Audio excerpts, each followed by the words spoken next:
예, 요한복음 20장에 보면 베드로와 요한이 무덤에 들어가는 장면이 있고 또 막달라 마리아가 무덤 곁에 서서 우는 장면이 나옵니다. 근데 결국 예수 그리스도의 부활의 증인은 마리아였죠. 막달라 마리아. 영혼의 은혜를 입은 여인. 세상에서 귀신에게 시달려서 그 아주 악한 귀신들이 예수님 때문에 다 쫓겨나갔고 그게 너무나 감사해서 끊임없이 예수님을 따라다니고 그리고 무덤에조차 그 새벽에 가서 울던 여인, 그 여인에게 부활의 첫 번째 증인이 되게 하셨다는 것. 베드로와 요한도 아니에요.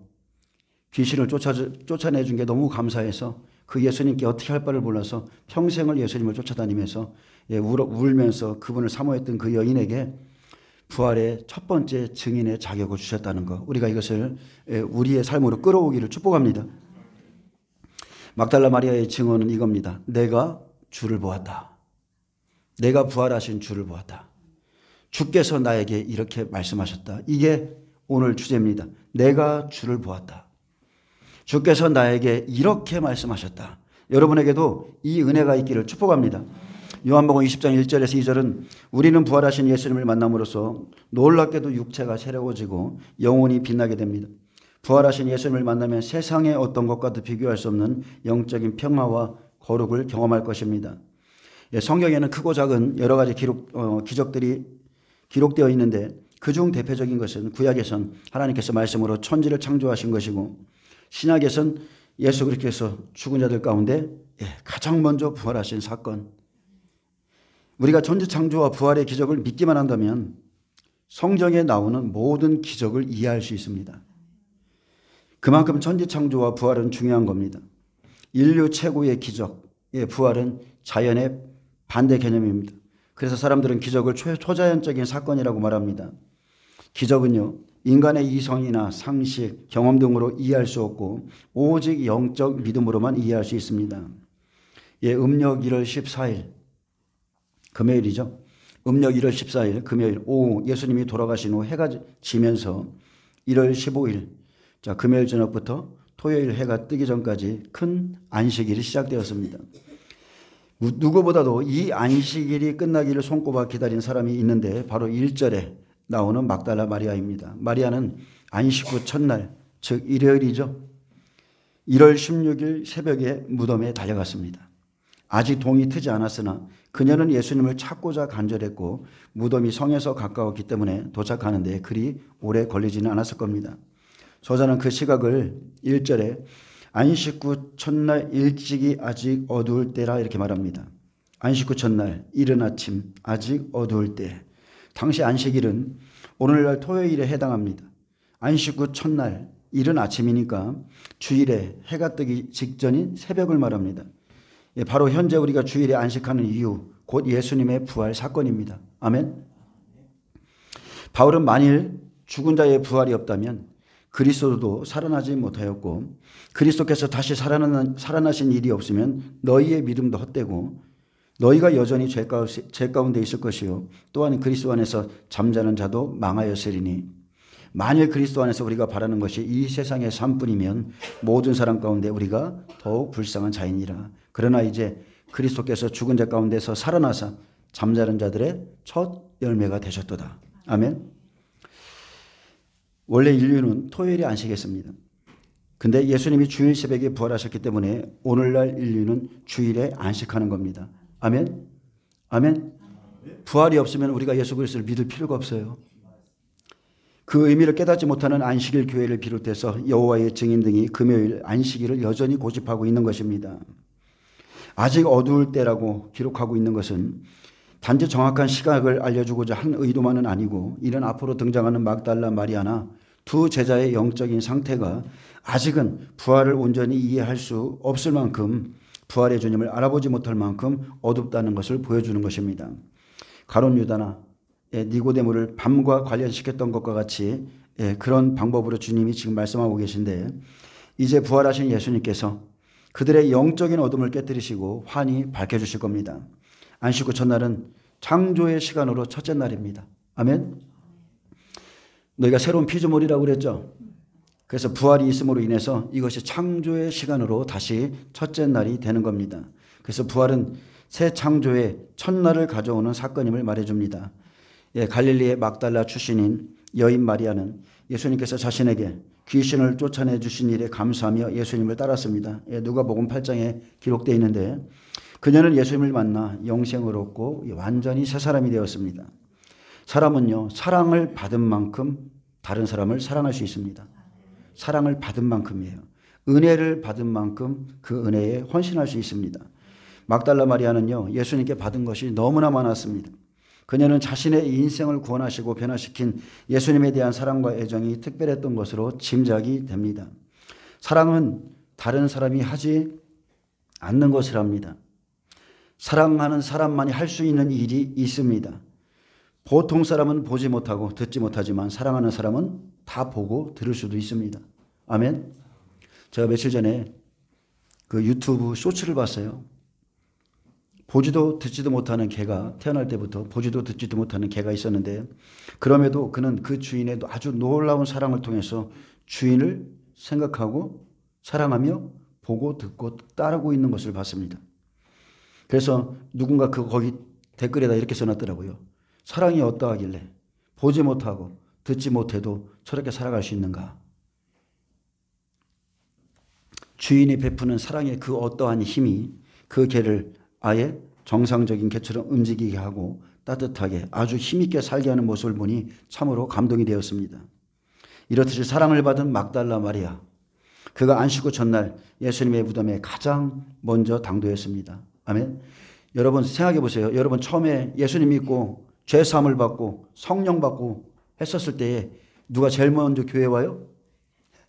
은혜 받은 그 사람이 제일 먼저 교회 와서 항상 교회 안에 있어요. 은혜 받은 사람이. 그녀가 무덤에 가장 먼저 당도했는데 로마 군인들이 무덤을 지키고 있을 줄로 알았을 텐데도 그녀는 나아갔습니다. 마가는 마리아가 혼자 가지 않고 야고보의 어머니 마리아 그리고 살로메도 같이 갔다고 기록하고 있습니다. 그들은 무덤을 막고 있는 돌을 어찌 옮길까 걱정하면서 발걸음을 무덤 안으로 옮겼습니다. 무덤 앞으로 옮겼습니다. 근데 놀랍게도 무덤에 도착한 막달라 마리아가 본 것은 열린 무덤이었습니다. 입구를 막고 있던 그 큰 돌이 그 돌문이 옮겨져 있었고 무덤을 지키던 로마 군인도 없고 무덤 입구를 막았던 육중한 돌문도 치워져 있으며 무덤 안은 텅 비어 있었습니다. 이 돌문은 여자 셋이 옮기기에도 어림도 없이 큰 돌문입니다. 이 무렵에 로마 군인들은 빈 무덤과 예수님의 시신이 사라진 상황을 보고하기 위해서 자리를 떴을 것입니다. 막달라 마리아가 무덤에 와서 돌이 무덤에서 옮겨진 것을 보고 자 이렇게 기록되고 있는데 그녀는 첫째 빈 무덤을 봤습니다. 그래서 2절에 시몬 베드로와 예수께서 사랑하시던 그 다른 제자에게 달려가서 말하되 사람들이 주님을 무덤에다 가져다가 어디 두었는지 우리가 알지 못하겠다 하니 자 첫 번째 베드로와 요한에게 가서 한 말은 사람들이 주님을 무덤에서 가져다가 어디 두었는지 우리가 알지 못하겠다. 이런 슬픈 소식을 전했죠. 막달라 마리아는 누가 예수님의 시신을 가져갔다고 생각했습니다. 도굴꾼일 수도 있고 로마 군인들이나 유대인 대적자일 수도 있고 또는 무덤의 주인인 아리마대 요셉일 수도 있습니다. 그래서 우리가 알지 못하겠다라고 말한 것을 볼 때 분명히 누군가가 예수님의 시신을 가져가기 위해 돌문을 열었을 것이라는 생각을 막달라 마리아 혼자만의 생각은 아니었을 겁니다. 그들 모두가 그렇게 생각했을 겁니다. 근데 만약에 온 세상을 창조하신 그 하나님이 무에서 유를 창조하신 그 하나님이 죽은 자를 살리실 수 있다는 기적을 일으키실 수 있다는 그 단순한 사실을 믿지 않는다면 저와 여러분 역시 막달라 마리아처럼 예수님의 부활에 대해서 그리고 빈 무덤에 대해서 설명하기 위해서 수많은 창의적이고 기발한 가설들을 만들어내야 될 겁니다. 왜 주님의 무덤이 폈지? 무엇 때문에 폈지? 주석자들 중에 저는 예전에 신학교에 어떤 분이 그렇게 신학교 교수가 그렇게 말하는 걸 들었어요. 홍해가 갈라진 것은 물이 갈라진 게 아니라 갈대숲에서 그 갈대들에 쌓여서 하여튼 그렇게 설명하시는 실제적인 그런 사람을 봤어요. 성령도 없이 예수님의 부활도 없이 그렇게 사람들을 가르치고 있는 사람을 봤다는 거예요. 어쨌든 내가 부활의 주를 경험하지 못하면요, 우리는 수많은 말을 해야 돼요. 근데 부활의 주님을 경험하면 내가 주를 보았다. 그리고 그가 나에게 이렇게 말하라 하셨다. 명확한 복음이 있는 겁니다. 아멘. 예, 혹은 또 우리에게 염려를 끼칠 사건은 될는지 몰라도요, 이 부활이 우리에게 기쁨의 사건은 될 수가 없습니다. 부활 신앙이 없으면 예수님을 위한 걱정도, 예수님을 위한 열정도 사실 헛된 걱정과 열정에 그치고 말 것입니다. 우리가 아무리 믿음이 있다고 하면서도 부활을 믿지 않으면 많은 것을 볼 수 없게 됩니다. 부활을 믿지 않으면서 예수님을 믿는다? 여러분, 예수님을 제대로 믿을 수가 없는 거예요. 그리고 창조를 믿지 않으면 많은 것을 풀 수도 없게 됩니다. 두 제자의 반응도 열린 무덤을 본 막달라 마리아의 반응과 별로 다르지 않았습니다. 예, 둘은 아마도 서로 다른 집에서 출발했을 수도 있는데 어찌되었든 간에 하나같이 다름질해서 무덤으로 갔습니다. 막달라 마리아는 베드로와 요한에게 사람들이 무덤에서 예수님의 시신을 가져다가 어디에 두었는지 모르겠습니다 라고 말합니다. 베드로와 요한도 예수님의 죽음과 또 장례 절차에 대해서 충격을 받고 안정을 찾지 못한 상태인데 하물며 시신마저 없어졌다는 말을 듣고 또 한 번 충격을 받습니다. 그런데 둘 중 먼저 도착한 사람이 예수님께서 사랑하시는 제자라고 했습니다. 3, 4절에 보면 베드로와 그 다른 제자가 나가서 무덤으로 갈새 둘이 같이 다름질하더니 그 다른 제자가 베드로보다 더 빨리 달려가서 먼저 무덤에 이르러. 자, 무덤에 빨리 도착한 사람, 그는 사랑하는 제자였지만 무덤 안으로 빨리 들어간 사람은 베드로였습니다. 요한은 무슨 이유에서든지 달려갔지만 무덤 안으로는 들어가지 않았습니다. 5절에 구부려 세마포 옷이 놓인 것을 보았으나 들어가지는 아니하였더니, 예, 당시 무덤은요, 바위를 파서 만든 것이었습니다. 입구가 어른이 구부려야 들어갈 수 있을 정도로 낮았습니다. 머리를 구부려서 보자 머리를 쌌던 수건은 보이지 않고 예수님의 시신을 쌌던 세마포만 보였습니다. 마리아의 말대로 무덤 안에는 예수님의 시신이 없었습니다. 6, 7절에 시몬 베드로도 따라와서 무덤에 들어가 보니 세마포가 놓였고 또 머리를 쌌던 수건은 세마포와 함께 놓이지 않고 딴 곳에 쌌던 대로 놓여 있더라. 여기서 우리는 요한복음을 기록한 사도 요한의 의도를 볼 수 있는데, 그는 요한복음에서 자신의 이름을 기록하지 않으면서도 은근히 자신을 암시하죠. 사랑하시는 제자라고 그렇게 암시하고 있습니다. 그리고 베드로와 요한의 매우 다른 성격을 확인할 수 있죠. 모세는 자기를 세상에서 가장 온유한 자라고 자기가 그렇게 썼고요.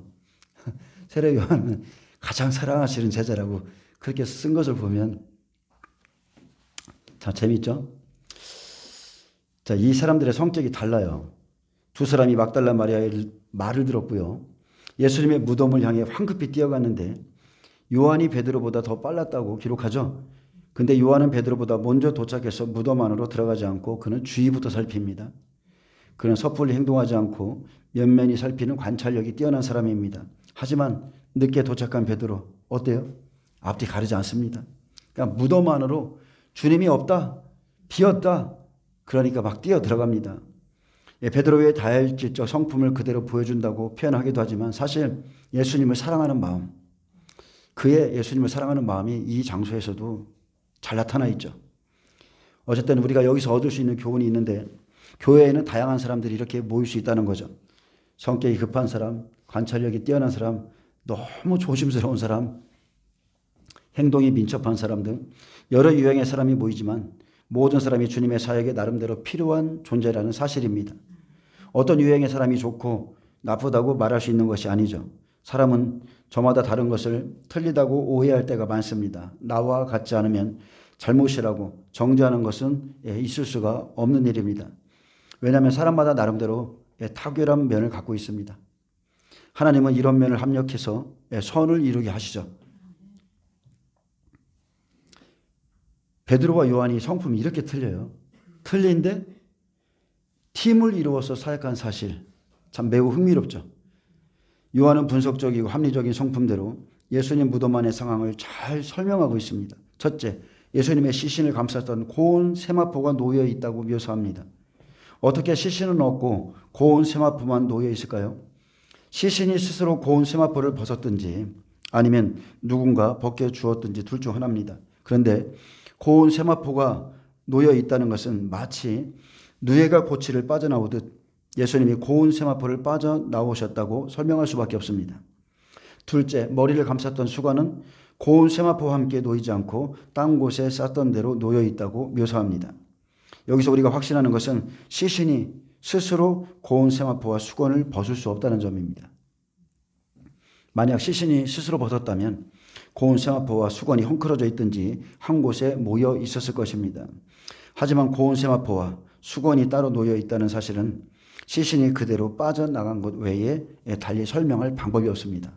아멘. 이것도 부활의 모습을 이렇게 하나님이 기록해 놓으신 거예요. 쌓여 있었는데 너무나 자연스럽게 빠져나간 거죠. 베드로가 안으로 들어간 것을 보고서야 그 다른 제자도 무덤 안으로 들어갑니다. 그때 8절에 그때야 무덤에 먼저 갔던 그 다른 제자도 들어가 보고 믿더라. 무엇을 믿었느냐? 예수님의 부활을 믿었다는 의미입니다. 그 제자는 아마 예수님께서 돌아가시기 전에 하셨던 말씀을 생각했을 겁니다. 요한복음 11장 25절 예수께서 이르시되 나는 부활이요 생명이니 나를 믿는 자는 죽어도 살겠고 무릇 살아서 나를 믿는 자는 영원히 죽지 아니하리니 이것을 내가 믿느냐.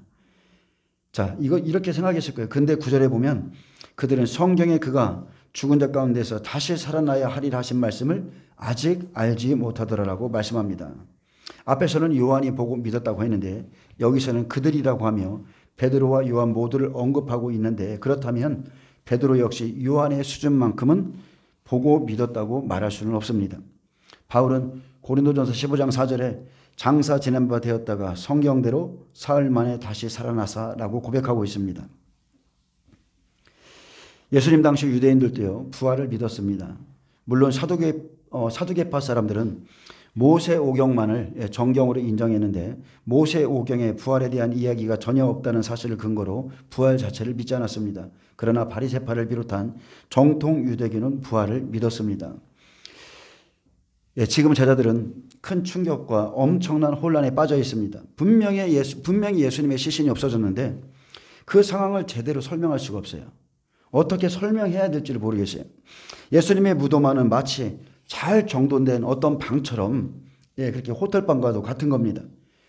근데 우리가 그냥 단순하게 생각해 본다면 이들이 예수님이 하신 말씀을 그대로 믿었다면 그냥 간단하게 해결될 일을 주님이 부활하셨구나 이렇게 해결될 일을 이미 예수께서 주신 말씀을 확실히 믿지 않았기 때문에 지금 이 사건이 일어나자 당한 것입니다. 아멘. 마지막 때도 똑같겠죠. 앞으로 한일의 때에 대한 말씀 우리가 지금 계시록을 통해서 다 봤잖아요. 그것을 확실히 믿은 자는 그때 어떠한 일이 생기면 당하지 않을 겁니다. 드디어 시작됐구나. 하나님의 일이 시작됐구나 할 건데 말씀이 준비가 안 된 자는요.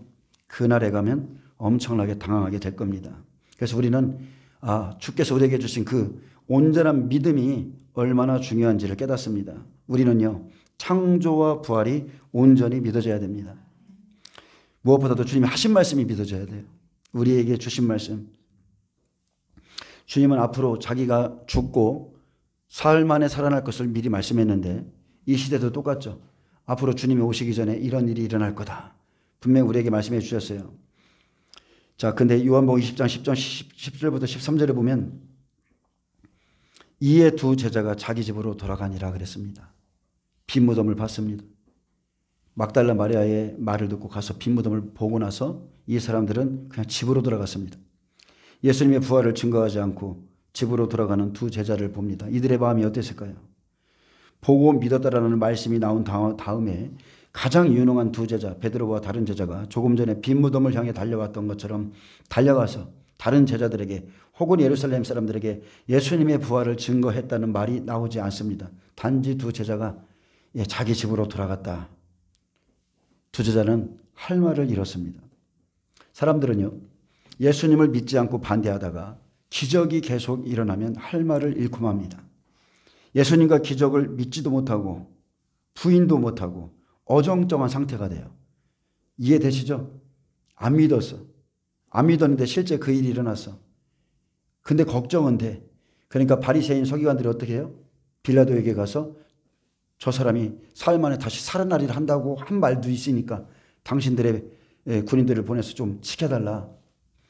어정쩡한 상태가 되는 겁니다. 제자들도 마찬가지입니다. 이것이 2000년 전 주일 새벽 5시에서 6시쯤에 일어난 예수님의 부활 사건입니다. 저와 여러분은 예수님의 부활이 얼마나 위대한 사건인지를 이미 성경을 통해서 잘 알고 있는데, 그것은 예수님의 십자가의 죽으심으로 인해 깨어졌던 모든 꿈이 다시 살아나게 한 사건이요, 예수님이 하셨던 모든 말씀이 진리임을 입증한 사건입니다.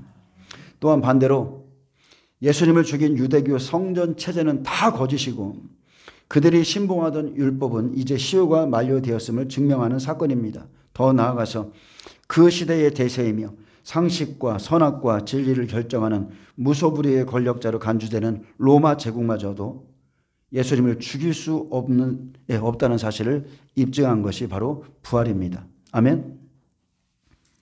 그렇다면 로마 황제 가이사가 아니라 바로 예수님이 진정한 주이시고, 아멘, 십자가 위에서 로마 제국이 아니라 하나님의 나라가 승리했음을 보여준 사건이 로마가 죽인 예수님의 부활입니다.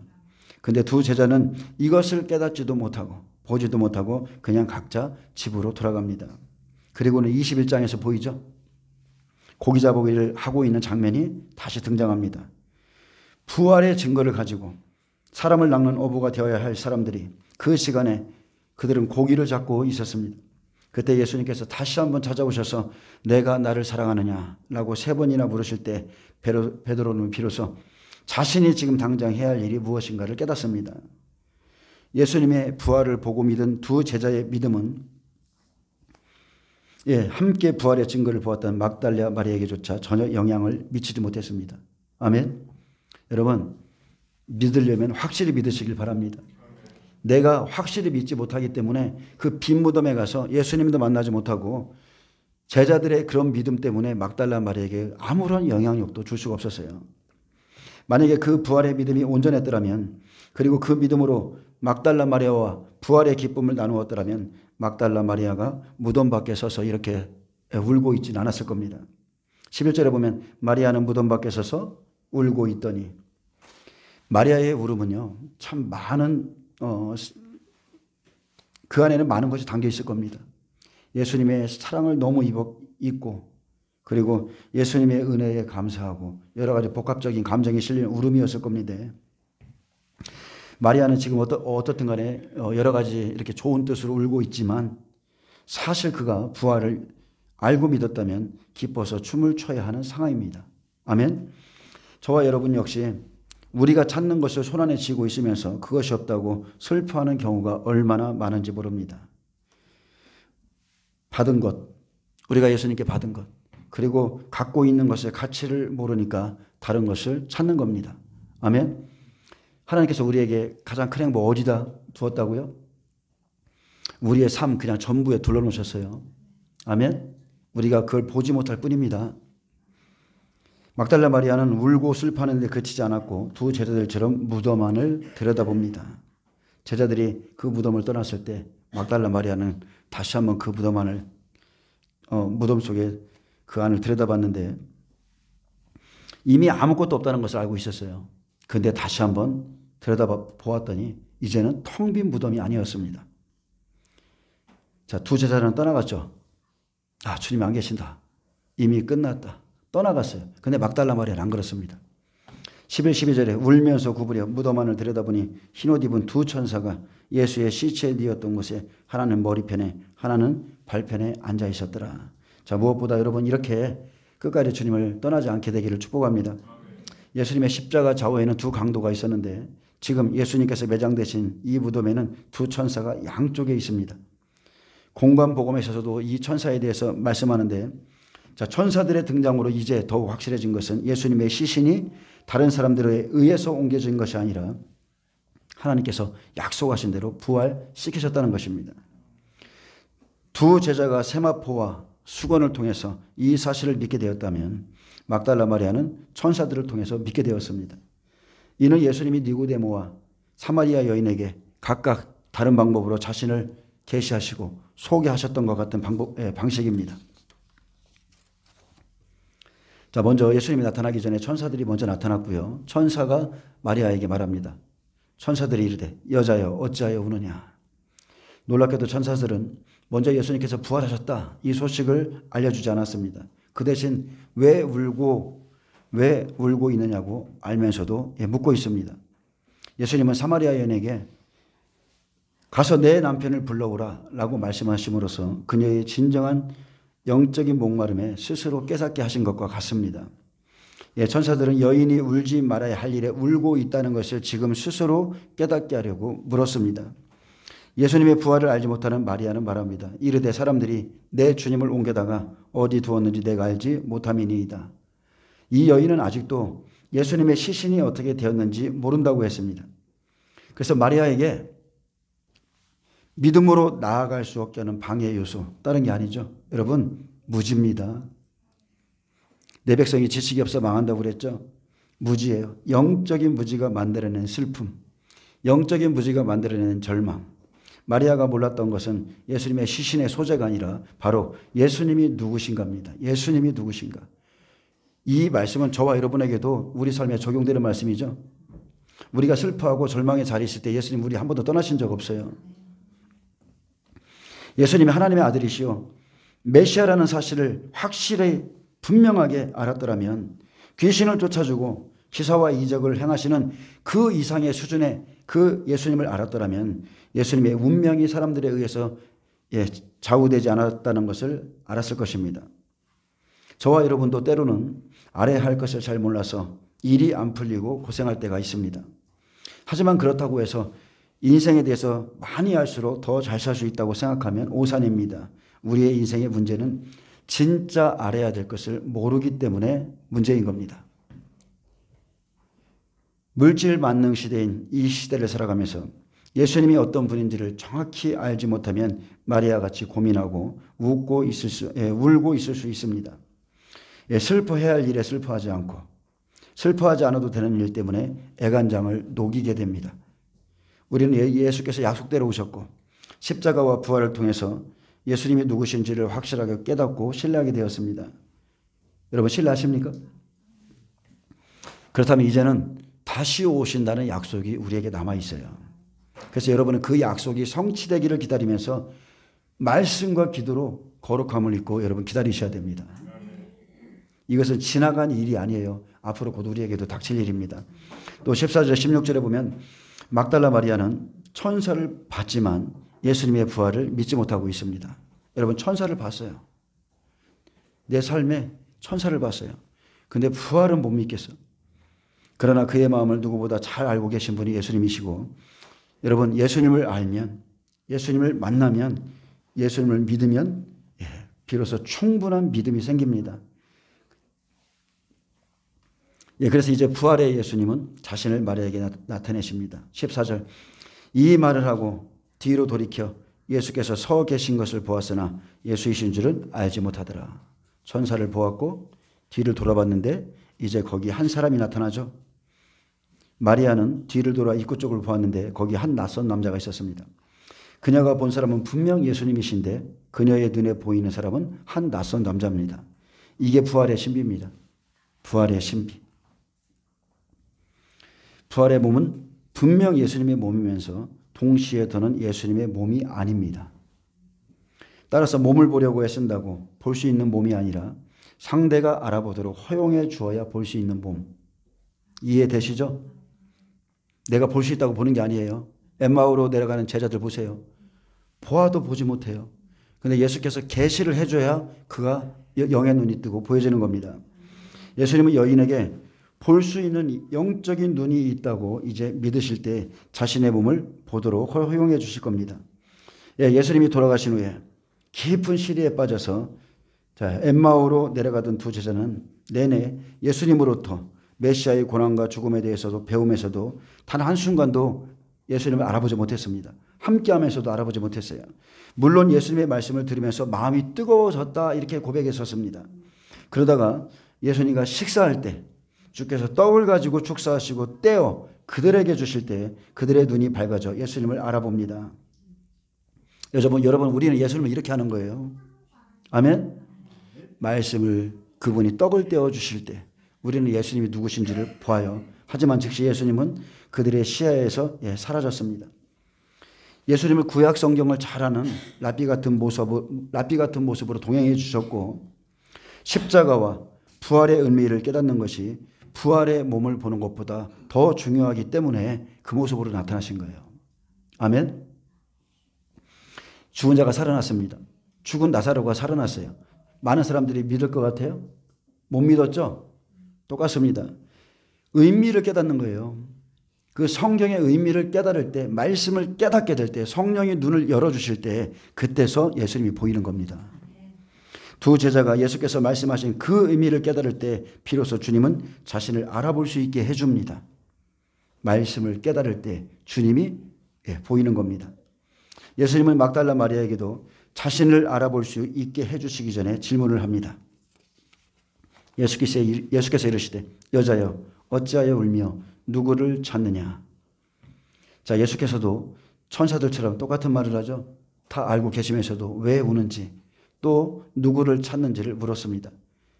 마리아가 대답합니다. 마리아는 그가 동산지기인 줄로 알고 이르되 주여 당신이 옮겼거든 어디 두었는지 내게 이르소서 그리하면 내가 가져가리이다.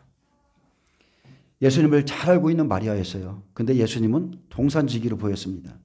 분명히 마리아는 이 시간에 사람이 나타나면 나타날 만한 사람은 동산지기밖에 없을 것이다. 추측했을 겁니다. 마리아가 여전히 예수님을 알아보지 못했지만 그녀가 무덤에서 울고 있을 때도 예수님은 함께하고 있었습니다. 다만 자신의 모습을 안 보여준 거예요. 우리도 실망과 좌절에 빠져 있을 때, 낭망하고 있을 때 가만히 주여, 여러분 그때 하나님의 임재가 느껴지죠. 하나님 함께하고 계시다니까요. 저와 여러분이 고통받고 있을 때, 절망하고 있을 때 여러분 주님 우리를 떠나신 적이 없어요. 항상 함께 하십니다. 다만 우리가 주님을 보지 못할 뿐입니다. 여러분 자기 슬픔이 크면 주님 안 보여요. 아무것도 볼 수 없어요. 자기 생각이 많으면 아무것도 보이지도 않습니다. 마찬가지로 막달라 마리아도 부활하신 예수님을 보고도 보지 못합니다. 그러나 예수님은 마리아의 믿음을 아십니다. 그래서 예수님은 여인을 부르십니다. 예수께서 마리아야 하시거늘 마리아야, 엄청난 의미가 있죠. 마리아가 생전에 듣던 그 예수님의 음성, 모습은 틀린데 그 음성은 기억하는 거예요. 수없이 많은 사람이 그에게 마리아라고 불러주었지만 예수님처럼 불러준 사람은 아무도 없었습니다. 마리아의 모든 것을 잘 아시면서 그녀에 있는 그대를 사랑해 주시는 예수님의 부르심이기 때문입니다. 그녀가 귀신에게 끌려다닐 때 겪었던 고통, 괴로움, 외로움, 수치심, 흘렸던 눈물, 하나님께 대한 원망, 간절한 소원, 숱한 기도 등 그녀가 겪었던 그 참담한 시간을 다 아시는 예수님, 그리고 찾아오셔서 그녀를 고쳐주신 예수님, 자유를 주신 예수님, 그 음성을 들은 거예요. 아멘.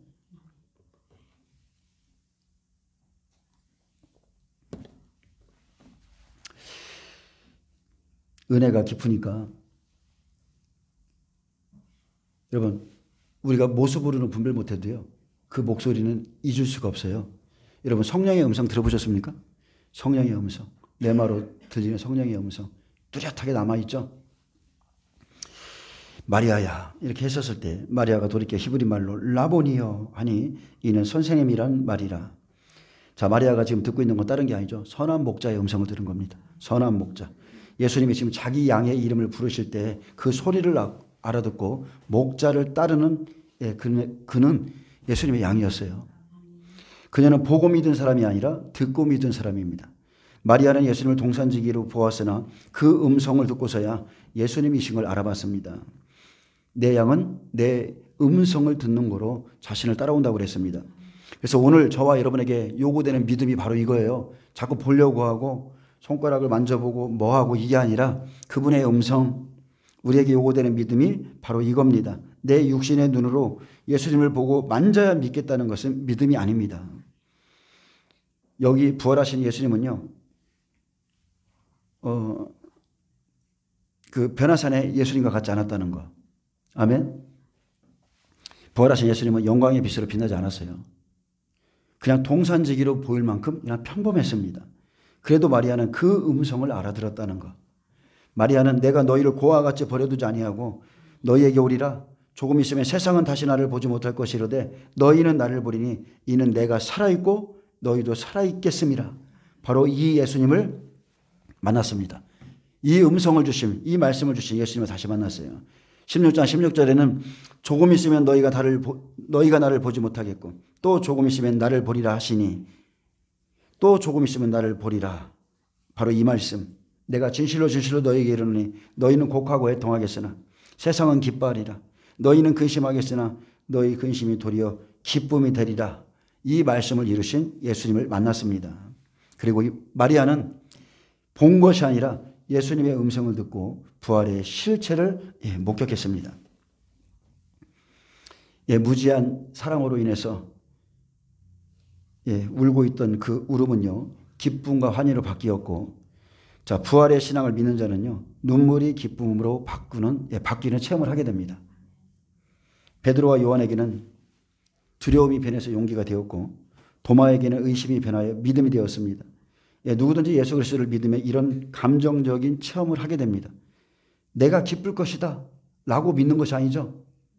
진짜 기쁩니다. 아멘.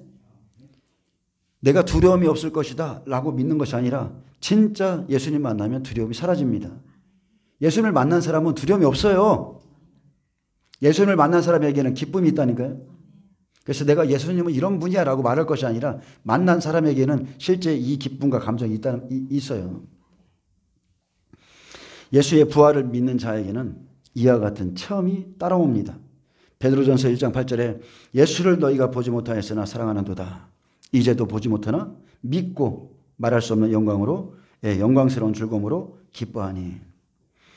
예수 그리스도가 부활하신 것을 믿음으로 믿고 고백하고 믿음의 눈을 가지고 부활하신 주님을 날마다 보면서 사는 사람들은 누구든지 그 마음의 기쁨이 늘 솟구치고 그리고 생명의 환희가 넘칩니다.